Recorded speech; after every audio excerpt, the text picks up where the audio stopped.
ഇന്ന് ഞാൻ നിങ്ങളുമായി പങ്കിടാൻ ആഗ്രഹിക്കുന്നത് ക്രിസ്തുവിൻ്റെ യഥാർത്ഥ ആഹ്വാനത്തെക്കുറിച്ചാണ്. ക്രിസ്തുവിൻ്റെ യഥാർത്ഥ ആഹ്വാനം അതെന്താണ്? വരിക, ക്രൂശിക്കപ്പെടുക. Come and be crucified. വരിക, ക്രൂശിക്കപ്പെടുക. ഇത് നമ്മൾ ആലോചിക്കുന്നത് വിശ്വാസത്തിൻ്റെ ഭൗതിക താല്പര്യങ്ങൾ കൊടികുത്തി വാഴുന്ന ഒരു പശ്ചാത്തലത്തിലാണ്. ഇത് രണ്ടും തമ്മിൽ പൊരുത്തപ്പെടാൻ ബുദ്ധിമുട്ടാണ്. ക്രിസ്തുവിൻ്റെ സ്നേഹവും ഭൗതിക താല്പര്യങ്ങളുടെ മേൽക്കോയ്മയും തമ്മിൽ പൊരുത്തപ്പെടാൻ വലിയ പ്രയാസമാണ്. ഇന്നെന്താ നമ്മൾ കാണുന്നത്? സമ്പന്നതയുടെ ഒരു ആത്മീയത, സമ്പന്നതയുടെ ഒരു ആത്മീയതയാണ്. അതിന് യഥാർത്ഥ ക്രിസ്തു ദർശനവുമായി ഒരു ബന്ധവുമില്ല. ഒരർത്ഥത്തിൽ പറഞ്ഞാൽ ആത്മീയതയുടെ ഒരു വികലഭാവമാണത്. അതിദയനീയമായ വികലഭാവം. ഉപരിപ്ലവമായ ചില വിശ്വാസ പ്രവണതകൾ എല്ലാ മതങ്ങളും പ്രോത്സാഹിപ്പിക്കുകയാണ്.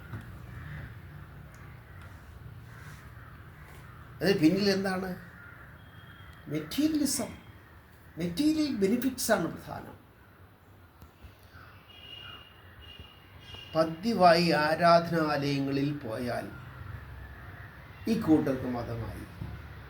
ഇന്ന് ഭൂരിപക്ഷം ആളുകളുടെയും ചിന്ത അതാണ്. പതിവായി ആരാധനാലയങ്ങളിൽ പോയി പ്രാർത്ഥിച്ചാൽ മതമായി, വിശ്വാസമായി, ആത്മീയതയായി.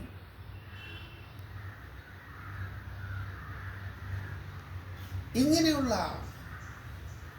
ചട്ടക്കൂടുകളിലാണ്, മതത്തിൻ്റെ ചട്ടക്കൂടുകളിലാണ് ഇന്ന് വിശ്വാസം തളയ്ക്കപ്പെട്ടിരിക്കുന്നത്, തളച്ചിടപ്പെട്ടിരിക്കുകയാണ്. അതുകൊണ്ടാണ് ഞാൻ ആദ്യം പറഞ്ഞത് ഇതിന് ദൈവവുമായ ഒരു ബന്ധവുമില്ലെന്ന്. പിതാക്കന്മാരുടെ പാരമ്പര്യ കൂടാരങ്ങളിൽ അലസമായി കിടന്നുറങ്ങിയാണ്. ആ പ്രവണതകളുമായി അവരിങ്ങനെ പൊരുത്തപ്പെട്ട് ആ പ്രവണതകൾ അവരുടെ വിശ്വാസത്തെ ഏതാണ്ട് രൂപപ്പെടുത്തി കഴിഞ്ഞു. ഇതാണ് ഇന്ന് ചിന്തിക്കേണ്ട ഗൗരവമായ വിഷയം.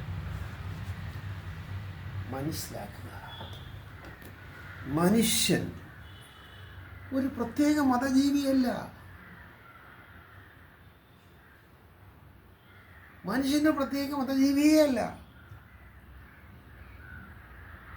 ആത്യന്തികമായി നാം മനുഷ്യരായിരിക്കണം. മാനവികതയാണ് പ്രധാനം. ആരെ പോലെ? ക്രിസ്തുവിനെ പോലെ. എന്നാൽ യോഹന്നാൻ സ്നാപകനിൽ നിന്ന് വ്യത്യസ്തരായി ക്രിസ്തുവിനെ പോലെ മനുഷ്യരായിരിക്കണം. ക്രിസ്തു സ്വയം വിശേഷിപ്പിച്ചത് എന്താണ്? മനുഷ്യപുത്രനാണ് ഞാൻ. And the son of man. മനുഷ്യപുത്രനാണ്. മനുഷ്യപുത്രനെ കുറിച്ച് അദ്ദേഹം പറഞ്ഞത് എന്താ? പാമ്പുകൾക്ക് മാളമുണ്ട്, പറവകൾക്ക് ആകാശമുണ്ട്, മനുഷ്യപുത്രനോ തലചായ്ക്കാൻ സ്ഥലമില്ല. പിറക്കാൻ ഒരു പുൽക്കൂട് മാത്രമേ കിട്ടിയുള്ളൂ. അങ്ങനെയുള്ള ആ മനുഷ്യപുത്രൻ്റെ ഉയർത്തെഴുന്നേൽപ്പാണ് ഈസ്റ്റർ. ഈ ഈസ്റ്റർ ദിനത്തിൽ എനിക്ക് പറയാനുള്ളത് അതാണ്. മനുഷ്യപുത്രൻ്റെ ഉയർത്തെഴുന്നേൽപ്പാണ്, മനുഷ്യൻ്റെ ഉയർത്തെഴുന്നേൽപ്പാണ്. അതായത് ഗെത്സമനിയിലെ ക്രിസ്തുവിൻ്റെ പുനർജനനം. The resurrection of the Christ in Gethsemane. That is Calvary. Thank you very much for listening to me keenly. Kindly subscribe.